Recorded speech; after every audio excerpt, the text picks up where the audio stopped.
The surname Fujimori inspires admiration and rejection, hysteria and hope. One of the families that has ruled Peru in recent decades. Dictators or statesmen, guarantors of order and development, or corrupt sectarians. Today we are going to learn the incredible story of Alberto and Keiko Fujimori. This is Reynaldo Jose Carrillo Vilches from La Nueva Enciclopedia, inviting you to support us by liking this video, leaving your comments, we always read them all, and hitting the bell for notifications. Of course, by subscribing to the channel and sharing it with all your friends on social media, on WhatsApp, and anywhere else. Without further ado, let's start with today's story.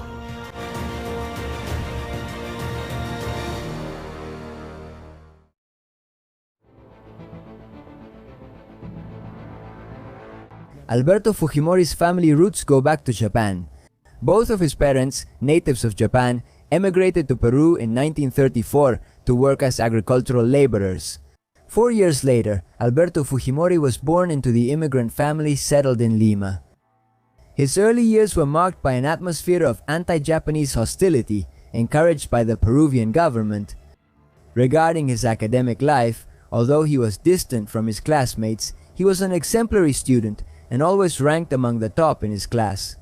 After graduating from high school, Fujimori chose to study agronomy at the National Agrarian University and continued to stand out as a brilliant student, graduating at the top of his class. His good academic performance earned him scholarships to study pure physics and mathematics in France and the United States. After finishing his studies, he would return to his alma mater to teach as a professor. He nodded, gradually working his way up until he was appointed university president in 1984. During this gradual rise to power in the university environment, while he still remained unknown, Fujimori developed an interest in politics.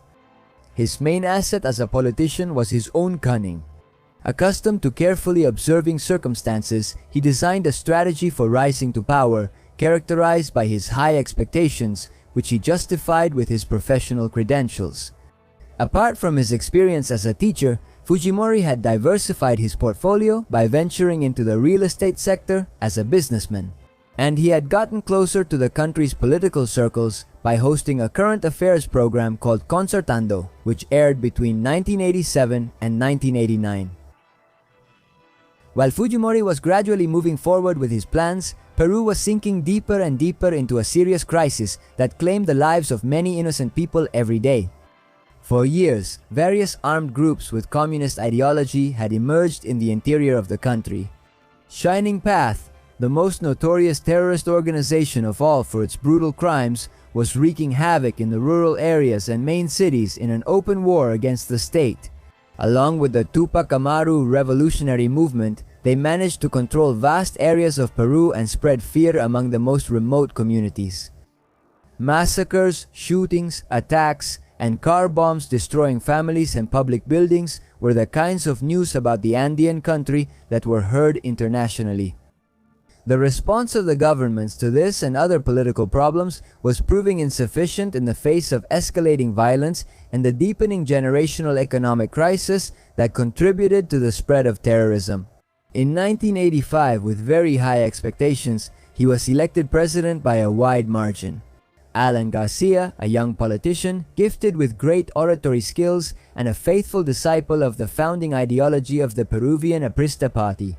Faced with the inevitable economic collapse, the president pushed for a major public reform, which, however, ended in a failed attempt to nationalize the banks and an exponential increase in corruption within public institutions, leading to excessive hyperinflation and a shortage of basic necessities.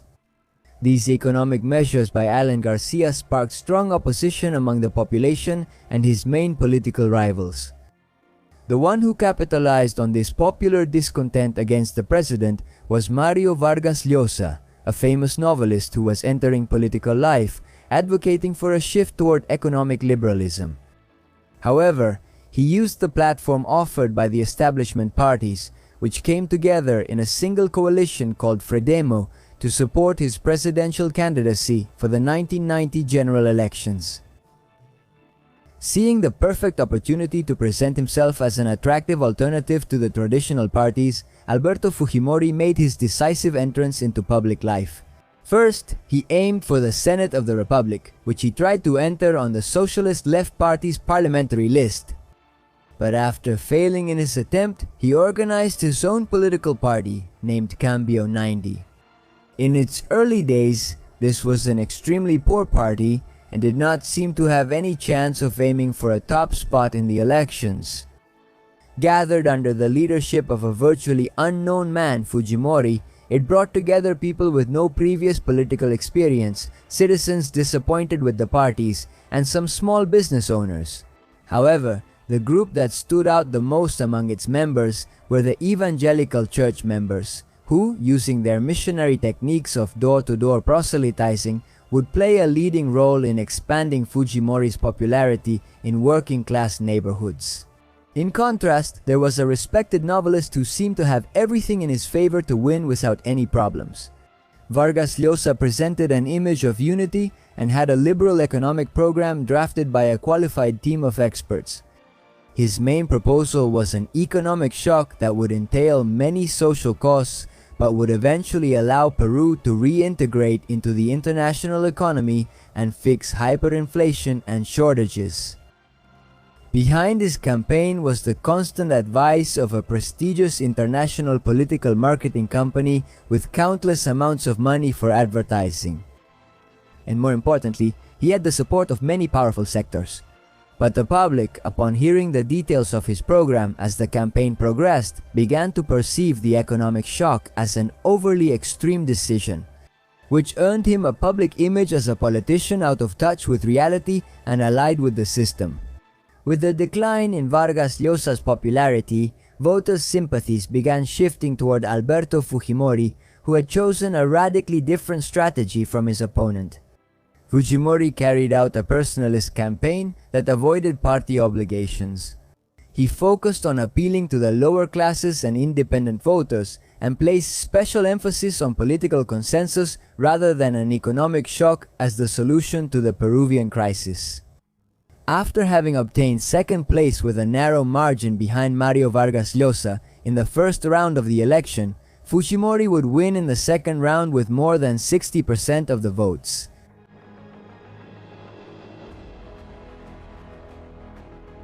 With the resounding rejection of Congress and a disastrous economic legacy, Alan Garcia stepped down as head of state in July 1990 to hand over the presidential sash to Alberto Fujimori in a political climate of uncertainty. Immediately facing the problems that plagued the country, within a few weeks Fujimori set out to launch a stabilization program that was called Fuji Shock by the public, radically changing his previously gradual and moderate stance. Fujimori's government liberalized subsidized prices and cut social spending, just as it increased interest rates and taxes. In this way, the government hoped to overcome hyperinflation and stabilize the economy. The implementation of this program was announced by the Minister of Economy in a historic address to the nation that ended with the hopeful phrase, "May God help us." The shock that Fujimori had promised not to implement had become a reality. The effects of these policies on the economy were soon felt. The price of gasoline increased by 3,000% overnight, while the price of most foods rose by about 500%. The prices of basic services also experienced an exponential increase. The water rate rose to unimaginable levels, and the electricity rate quintupled. Despite not solving, but rather worsening the economic problems in the short term, Alberto Fujimori continued to enjoy broad support among the population. But improvements would still take time to arrive. This drastic economic shock was followed in 1991 by a series of measures aimed at restructuring Peru's impoverished and isolated economic system. These measures included the start of privatizations of state-owned companies, deregulation of the labor market, tax and tariff reforms, incentives for private investment, and the decentralization of some social services. In this way, the government hoped to regain the confidence of international banks and reintegrate Peru into the world economy. To alleviate the situation of the sectors most impoverished by monetary policies, Fujimori's government established a National Compensation and Social Development Fund whose purpose was to help the poorest areas through small investment projects. Likewise, the government created a National Food Assistance Program to help supply food to the poorest areas. However, the economy and poverty were not the only concerns of the Peruvian government. Both Shining Path and the MRTA continued to spill blood across the country and threaten the promises of a better future. To fight this dangerous enemy, Fujimori had formed a strategic alliance with the armed forces, which over time would become the backbone of his political ambitions. This fruitful relationship with the army allowed him to authorize the creation of civil defense patrols in cities and rural areas to whom he supplied weapons with the approval of Congress. In this way, an alliance was forged, until then unthinkable, between the army and the peasantry in the fight against terrorism. On the other hand, to support the army in the fight against subversion, Fujimori created a military tribunal to try those suspected of terrorism, and he decreed that members of the armed forces could not be tried in civilian courts for human rights violations. These decisions, although harshly criticized at the time, were a response to a critical situation. The presence of Shining Path, whose core was in the interior of the country, began to expand toward Lima, drawing the urban population into the vortex of violence. Every week, there were reports of the murder of public officials, Catholic priests, community leaders, and innocent civilians. And Shining Path celebrated having achieved strategic parity with the Peruvian state. But it was under these circumstances that 1992 arrived, a year that would go down in history as the beginning of a new political era.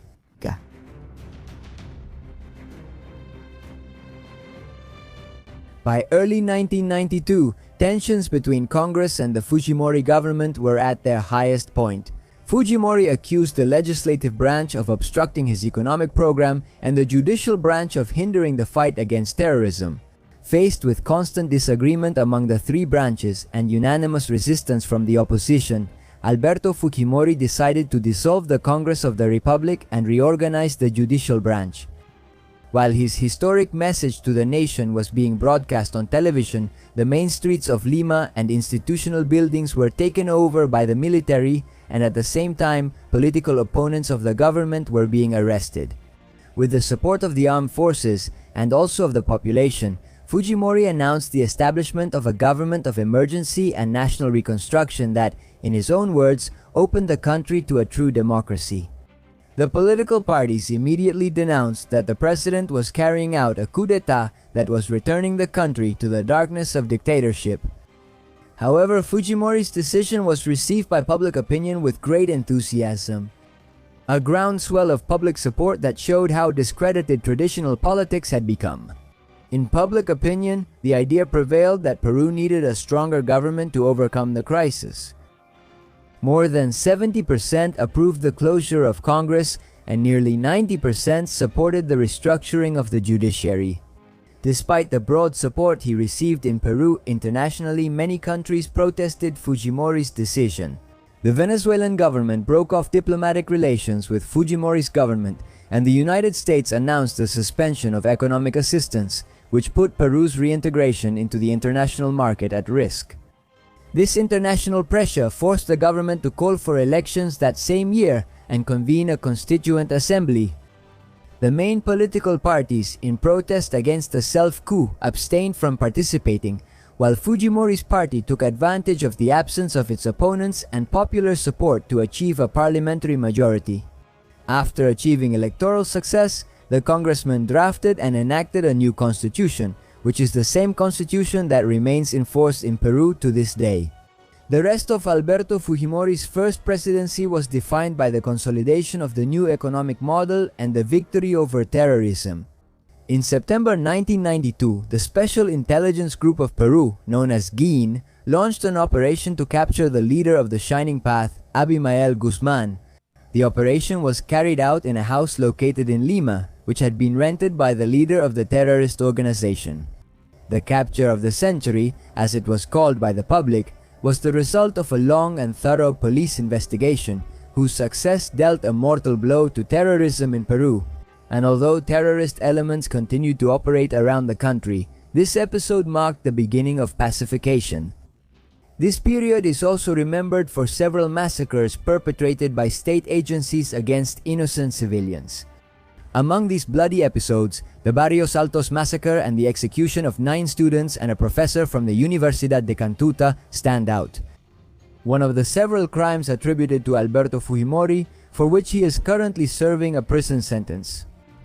Despite the brutal actions of the security forces and the accusations of corruption against him, in the few years he had been president, Fujimori had become a true political phenomenon in the recent history of Peru. His decisions were not only backed by the armed forces, but also supported by a large sector of the population that continued to place their trust in the government's program. In these favorable circumstances, Fujimori began his campaign for re-election as president in the 1995 elections. Having already established himself as an antagonist to the traditional parties, Fujimori continued with his disruptive rhetoric, appealing to the lower classes. To support his re-election, he presented to the public the achievements of his first term, such as the pacification of the country and the economic reintegration into international markets. And he assured that this was just the foundation of the Peru he wanted to build, a Peru with more jobs and less poverty. With no competitor having a real chance of beating him, Fujimori achieved an overwhelming victory in the first round, with 64% of the votes. Once again, he secured a majority in Congress and had a clear path without obstacles to continue his administration, while the weakened traditional parties still lacked the strength to pose a threat to his hegemony. But behind his political successes was a lawyer as unscrupulous as he was intelligent, a man who played a leading role in the consolidation and preservation of Alberto Fujimori's power. We're talking about Vladimiro Montesinos, the power behind the power. Fujimori and Montesinos had met during the development of the 1990 presidential campaign. As the years went by, Montesinos became an increasingly prominent collaborator in Fujimori's political life. Montesinos acted as the de facto head of the National Intelligence Service, and to help keep Fujimori in power, he had a wide network of contacts, connections both inside and outside of Peru, and knowledge of how corruption worked. Through Montesinos, who became his right-hand man for the dirty work, Fujimori made sure to smooth the path in his favor, controlling the media, making internal opponents disappear, and buying influence, but also fighting the remaining elements of terrorism with a heavy hand.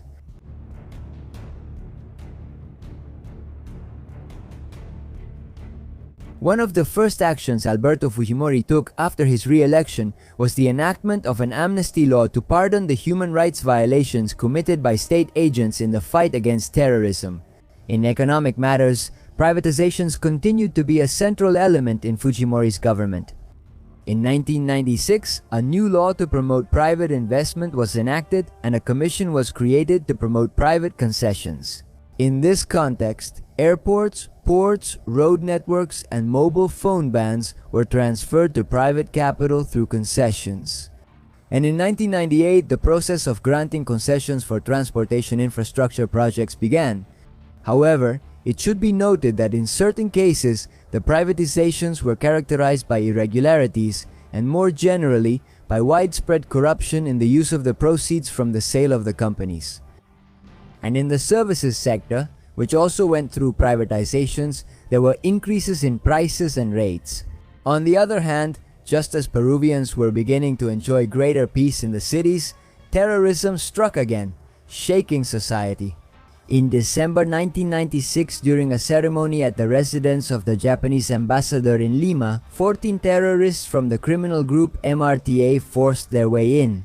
They entered the property and took all the attendees hostage, using the innocent hostages' lives as leverage.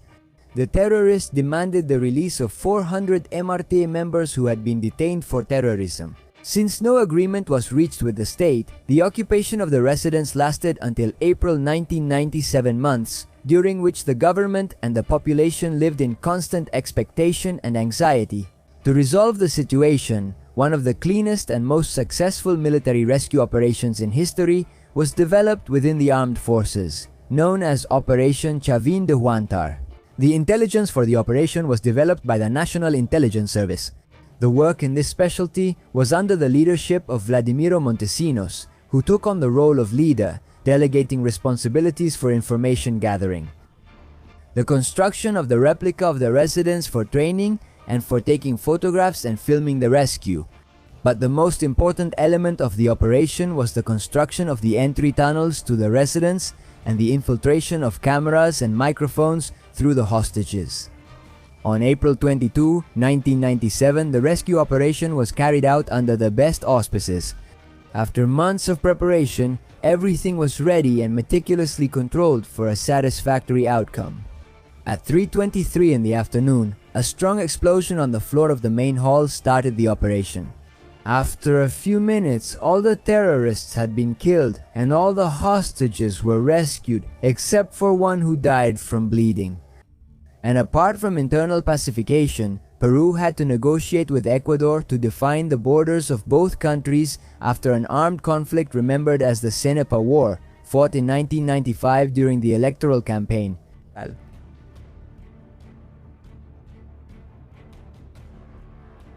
By the end of the 1990s, a certain weakening began to be noticed within the Fujimori camp as a result of internal divisions and corruption allegations.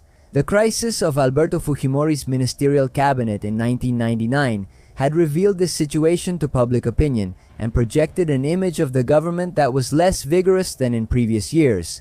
However, seeking a second re-election, Fujimori ran again as a presidential candidate and launched his campaign. To the rhythm of El Ritmo del Chino, a techno-cumbia song that quickly became popular for its catchy melody and lyrics. In the first round of the election, Fujimori received almost 50% of the votes, but the result was immediately denounced as fraudulent. His political opponents began to spread the idea in society that the government was sabotaging the results to secure another term in power, although in the end, Fujimori remained in power. This episode, full of accusations and the notable decline in Fujimori's popularity, marked the beginning of the end of the president's public life. His third presidential term lasted only 4 months. In this brief period of time, one of the biggest media scandals ever witnessed in Peru was uncovered. At a press conference, congressmen from the Independent Moralizing Front revealed a video to the public showing Vladimir Montesinos bribing an opposition congressman with numerous bundles of cash to bring him into Fujimori's party caucus.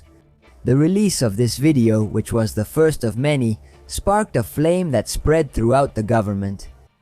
A few days later, Montesinos escaped from Peru to an unknown destination.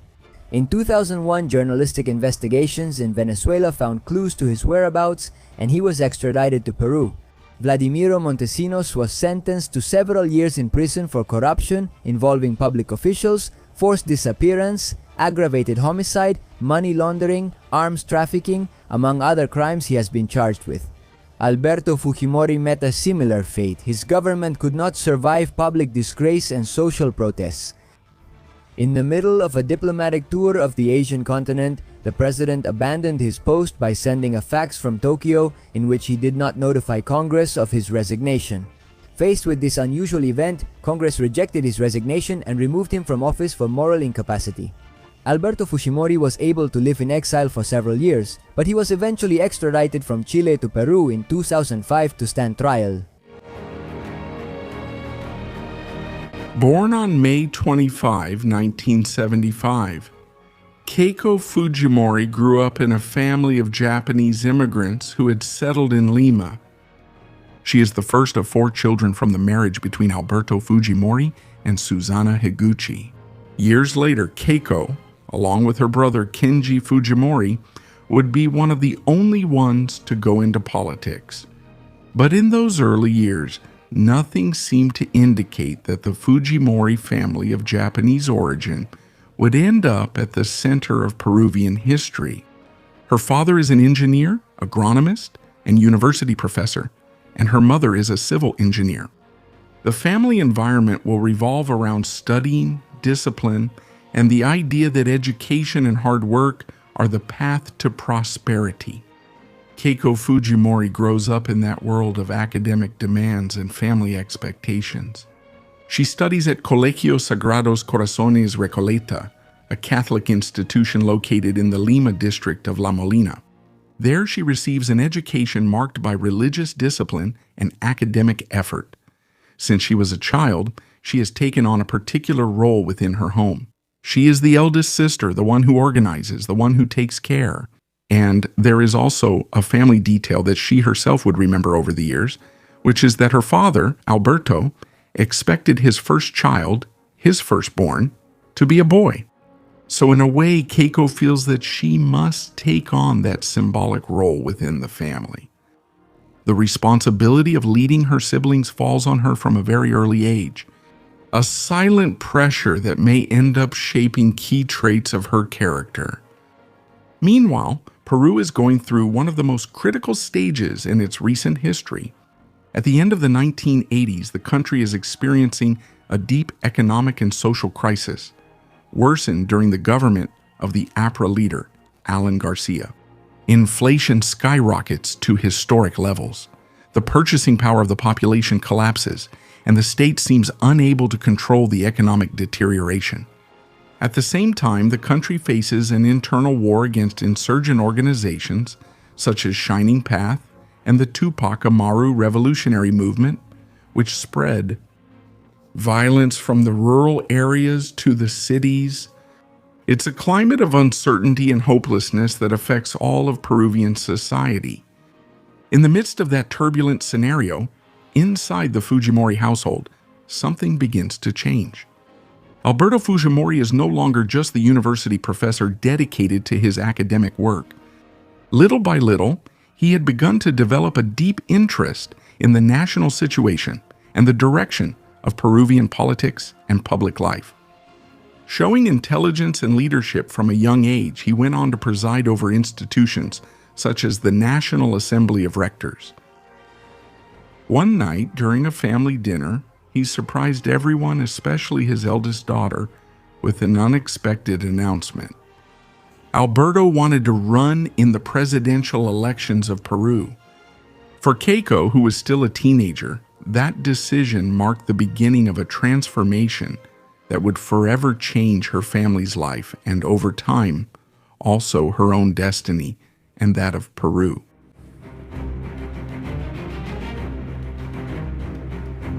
You can't tell the story of Keiko Fujimori's life or understand her political character without delving into what the 1990s were like in Peru, when her father, Alberto Fujimori, became president after defeating the renowned novelist Mario Vargas Llosa in the 1990 elections.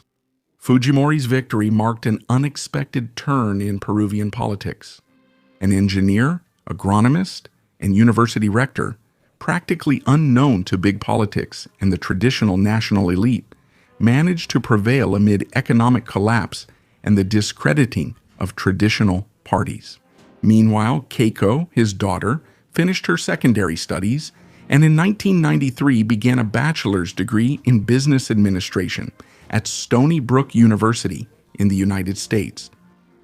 But while the young student tries to build her life far from Lima, in Peru, governed by her father Fujimori, some of the most decisive events in the country's contemporary history were taking place. The first took place on April 5, 1992, when her father Fujimori carried out the so-called self-coup in Peru. That night, the president decided to dissolve Congress. He intervened in the judiciary and concentrated power in the executive branch with the support of the armed forces and important sectors of Peruvian society. He did this with the argument of restoring public order, stability, and the rule of law in the Peruvian nation. The regime that resulted from this so-called self-coup is described by several analysts as a, quote, delegative democracy, a system where the president governs by decree with few institutional checks and balances, or something similar to what others have simply called a dictatorship. That same year, another key episode occurs that will shape Peru's political fate. In September 1992, Abimael Guzman, the founder and leader of the subversive organization Shining Path, is captured. The arrest of the insurgent represented a decisive blow against this armed organization that for more than a decade had carried out activities and violent attacks in wide regions of Peru. For Fujimori's government, that military triumph consolidated its legitimacy in the eyes of much of the Peruvian population. In that context, one of the most influential and controversial figures of this regime also emerges: Vladimiro Montesinos, a man who, from the National Intelligence Service, becomes the political operator of Fujimori's government. His power extended to the armed forces, the intelligence services, and a large part of the political and media system. The relationship between Fujimori, the military, and Montesinos forms a symbiotic alliance that defines how the regime operated throughout this entire decade. Years later, multiple scandals would emerge linked to that power structure, including accusations about the origin of the money that financed the president's children's university studies abroad.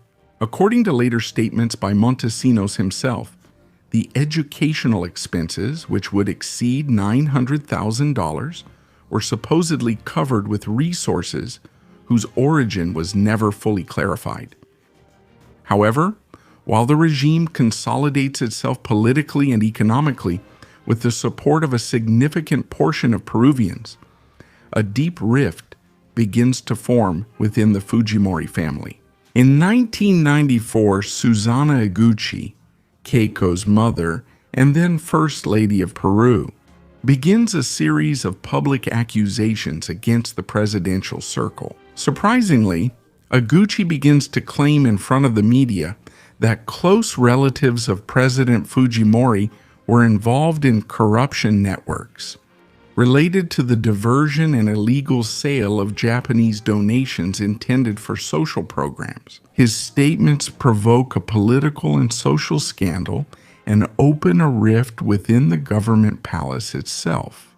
Shortly after this, Eguchi directly accuses her husband Alberto Fujimori of allowing her harassment and claims to have been a victim of mistreatment and pressure within the state apparatus. The conflict thus takes on both personal and political dimensions at the national level at the same time. The reaction of Alberto Fujimori's regime is swift, and Eguchi, his wife, is removed from her duties as First Lady and is gradually marginalized from political life. She also finds it difficult to participate as a candidate in the following electoral processes. And it is at that moment that one of the most revealing episodes in the political life of Keiko Fujimori occurs. At just 19 years old and still a student in the United States of America, Keiko returns to Peru at her father's request to take on the role of First Lady of Peru.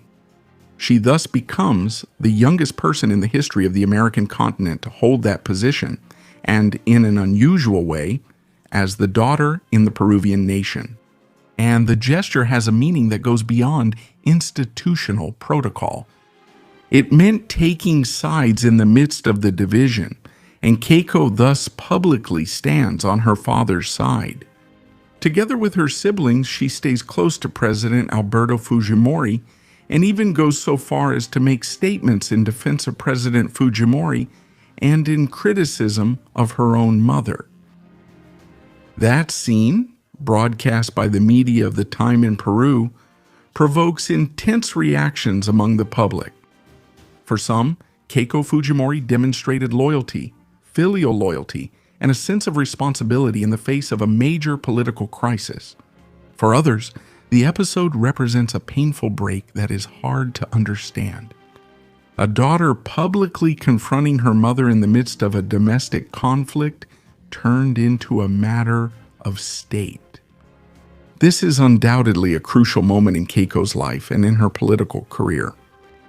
She assumes an unexpected political role within a power dynamic defined by absolute loyalty to the family patriarch and the Fujimori name. Politics in this case is not a personal calling that emerges, but an extension of a family project and structure.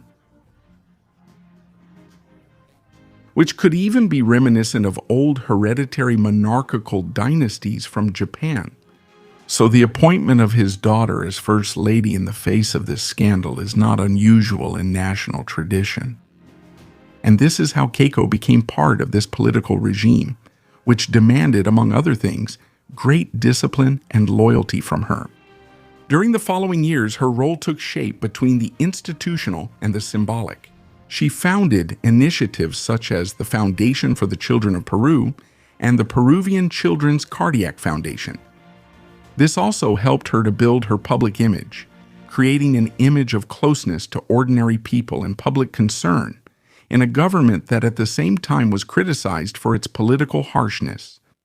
Keiko accompanied her father on international tours, at official events, and at state ceremonies, making it more than clear that he was grooming her as the heir to his dynasty. Keiko gradually learned the language of power, the gestures of leadership, and image control. Her image was shaped as a disciplined extension of the Fujimorista movement, a movement that combined economic liberalism with a tough stance on security. But as this public image was being built and the Fujimorista regime was consolidating, on the other hand, dissenting groups were also growing, as well as allegations of corruption, authoritarianism, and violations of so-called human rights. Many of them, it should be said, were linked to the circle of Vladimiro Montesinos. In this context, the figure of Keiko begins to be read in two ways. For some, she represents the continuation of a model that stabilized Peru. For others, she is part of a power structure marked by corruption and abuses. The truth is that all of this is positioning her as a visible figure for Peruvians and is accelerating her maturity abruptly. Keiko was still a very young woman who did not experience her youth in a conventional way. Her upbringing takes place in the midst of power, under constant pressure, in an environment where politics stops being a foreign stage and becomes the natural space for the whole family. Rather than choosing politics, she is absorbed by it. So in 1997, after her duties as First Lady no longer require her constant presence, she manages to graduate from her business studies at Boston University, where she receives her bachelor's degree.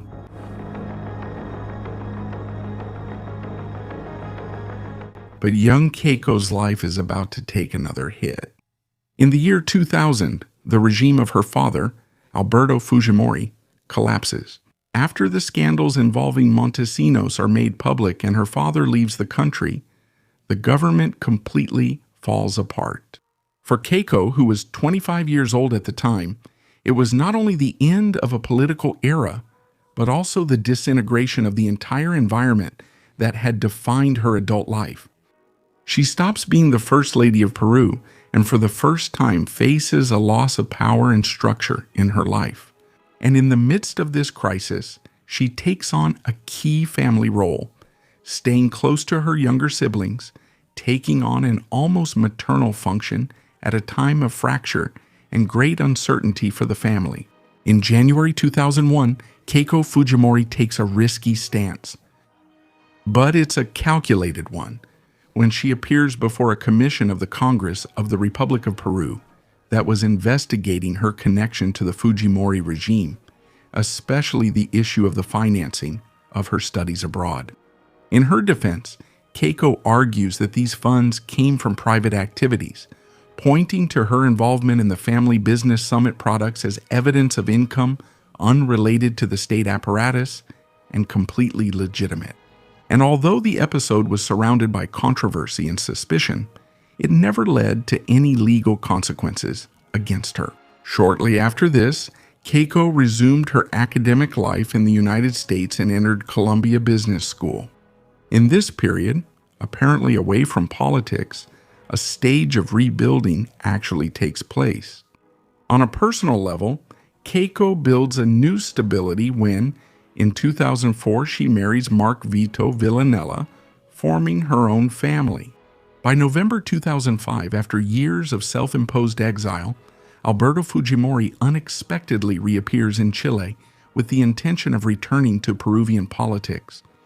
But he is arrested almost immediately by order of the Peruvian justice system, which requested his extradition from the Chilean state on charges of corruption and human rights violations. His arrest marks a turning point. The leader of Fujimorism can no longer lead his own movement. It is then, in 2006, that Keiko Fujimori takes the definitive step and formally enters politics, managing to be elected as a congresswoman. With a historic vote of more than 600,000 votes, becoming the most voted candidate in the country. And from that moment on, she assumed the emerging leadership of the Fujimorist movement, which without Alberto Fujimori was seeking to survive under his last name, but also to renew itself. During her parliamentary work leading the Alliance for the Future coalition, Fujimorism began to rebuild its political base. With Keiko as its figurehead, a narrative began to take shape focused on defending the achievements of the 1990s, such as the defeat of armed subversion and economic stabilization. Although Keiko cannot run for president in those elections because she does not yet meet the required age, her presence in the Congress of Peru and the electoral result of her bloc position them as a relevant force in Peru. They send a clear message to the national political scene. Fujimorism, far from disappearing, is reorganizing and projecting itself once again toward power. In this parliamentary stage, Keiko Fujimori maintains a discreet performance in legislative matters. She presents 21 bills, several of them aimed at reforming the penal system and toughening penalties for criminals, which for certain sectors evidenced a rather covert political work aimed at a greater objective: the defense of her father and his legacy.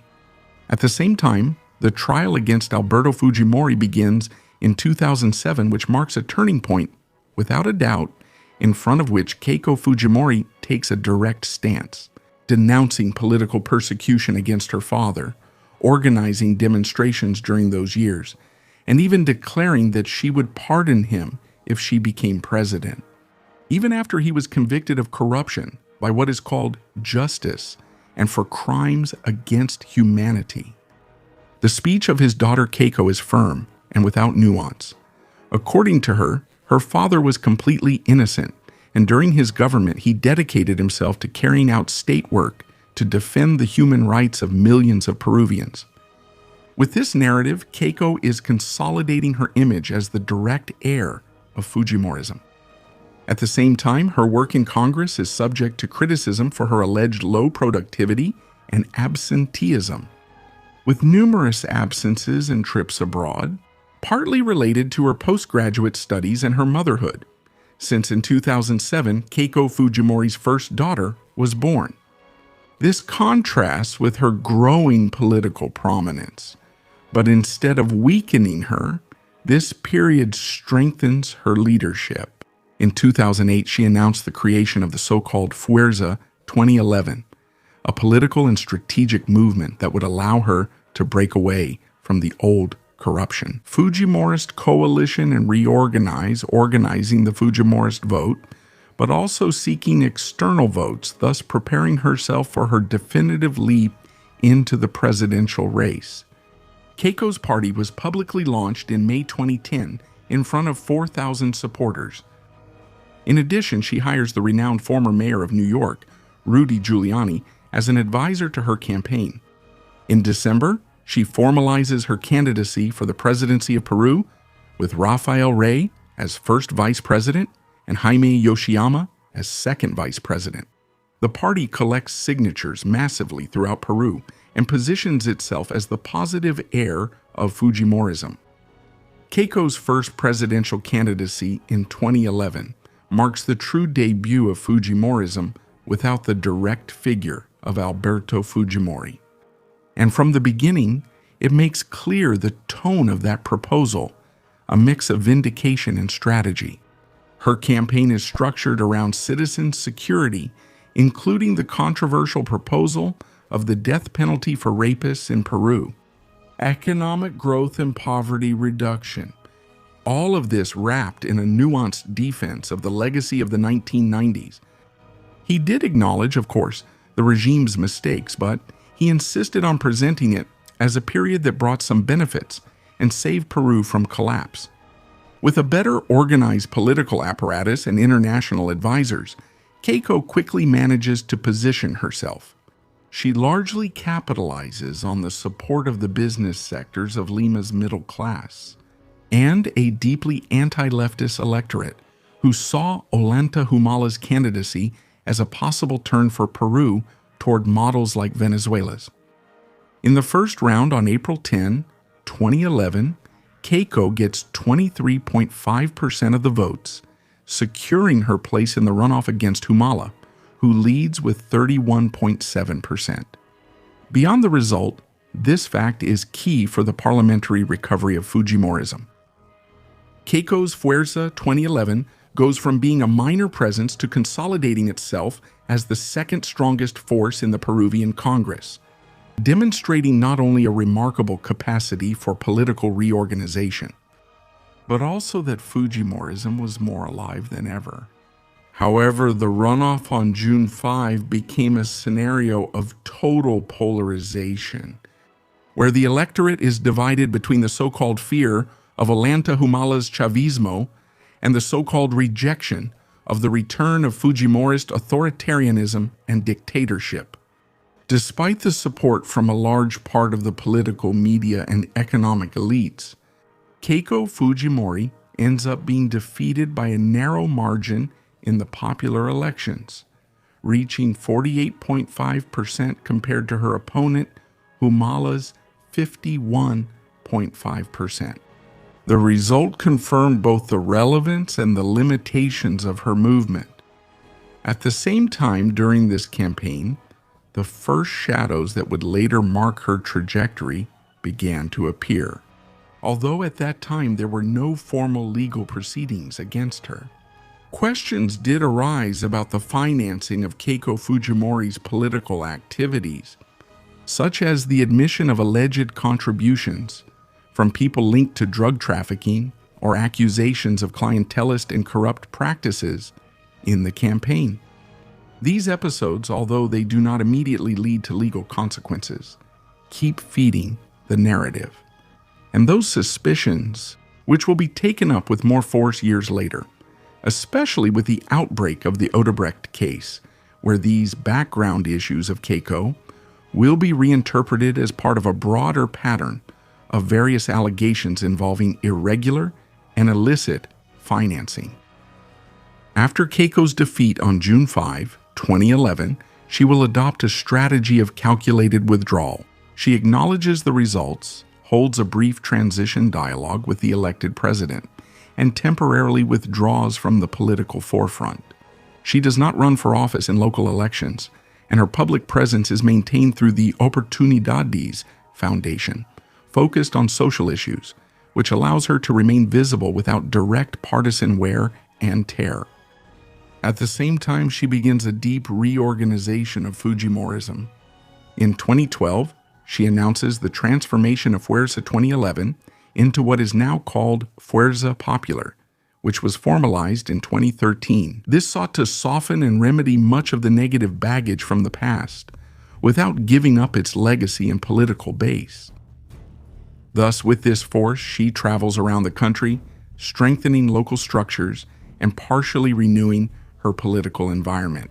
During that same period, she reinforced her role as a family figure by requesting, along with her siblings, a humanitarian pardon for Alberto Fujimori, a request that was ultimately rejected in 2013 but remains alive at the emotional core of Fujimorism. Keiko moves toward the political center, and in December of that year, she officially announces her presidential candidacy, once again, ready to put this new stage of reconstruction to the test.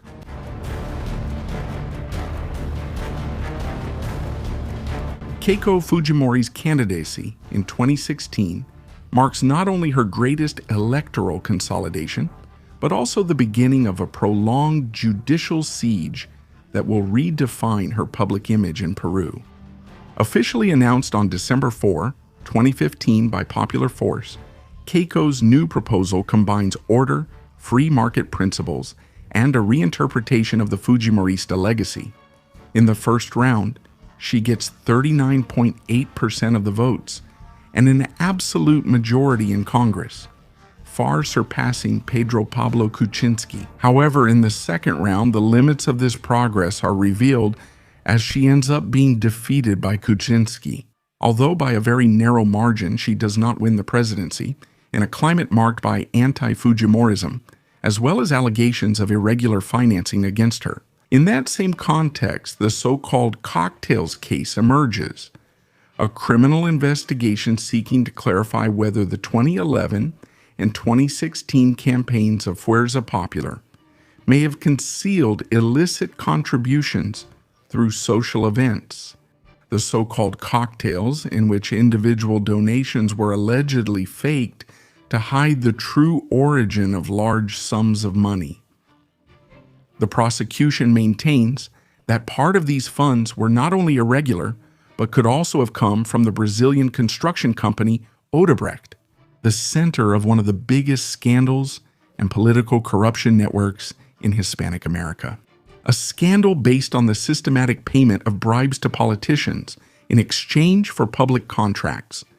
In the Peruvian case, the key figure would have been Jorge Barata, who ran the company in the country, and he testified before the court that he had channeled contributions to various political campaigns, including that of Keiko Fujimori. These revelations were reinforced by the statements of Marcelo Odebrecht, the former director of the company, where the company's political contributions were mentioned.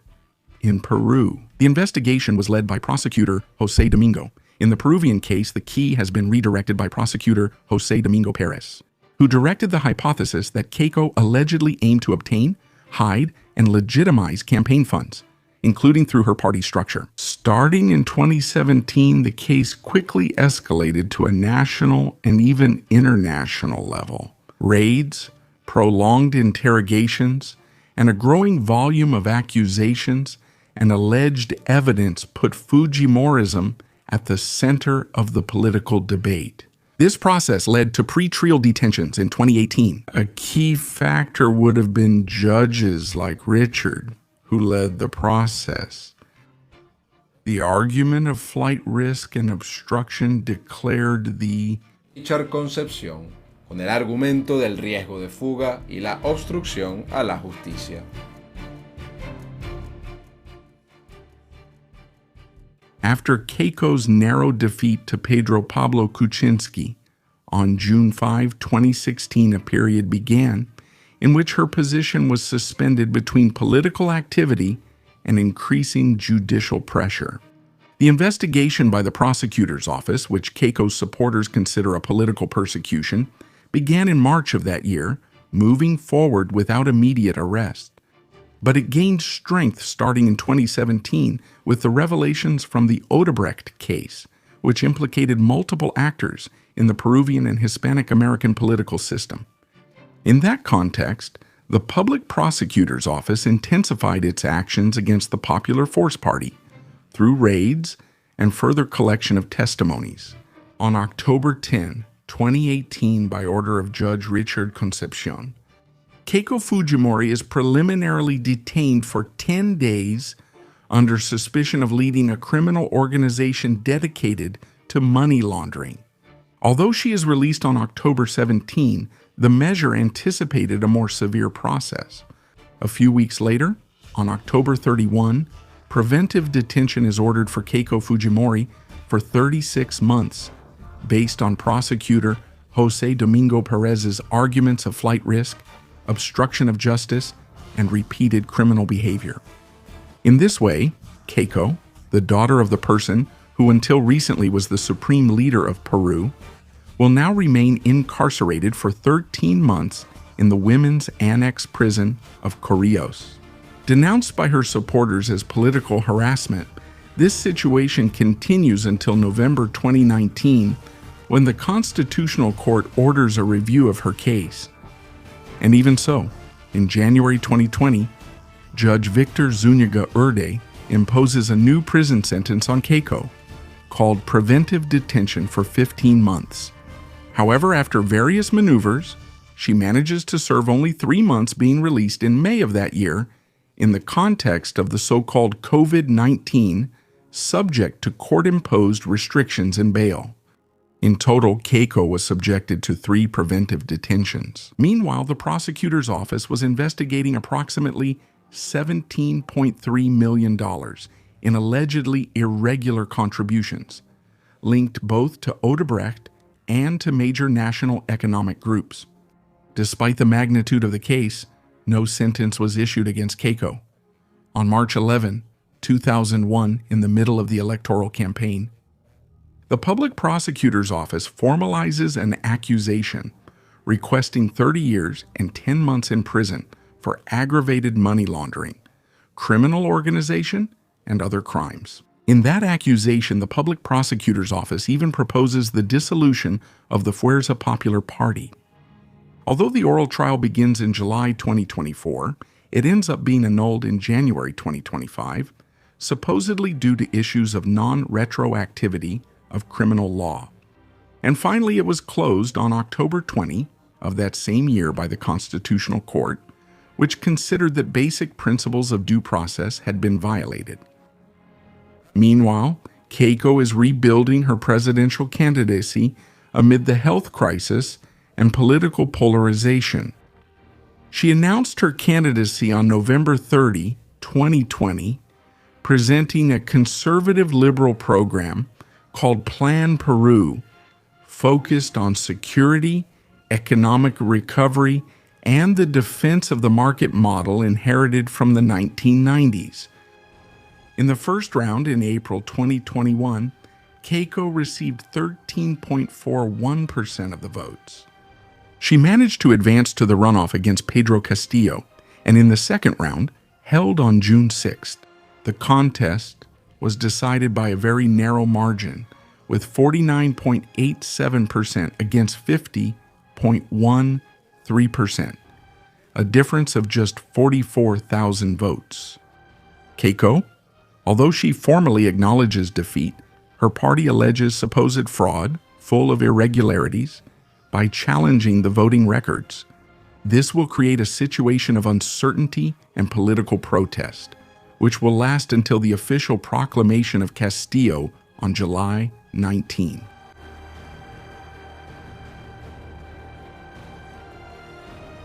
After this political crisis following the 2021 elections, Keiko Fujimori consolidates her power, but not from the executive branch, rather from Congress, where she leads the Fuerza Popular Caucus in interpellations and censure motions against ministers, exerting constant influence over weakened governments.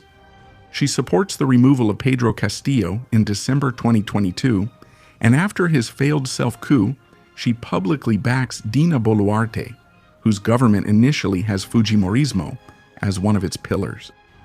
However, that support erodes over time amid growing insecurity and perceived lack of leadership, until in October 2025, Fuerza Popular plays a decisive role in the removal of Dina Boluarte, maintaining this state of constant alternation and political instability.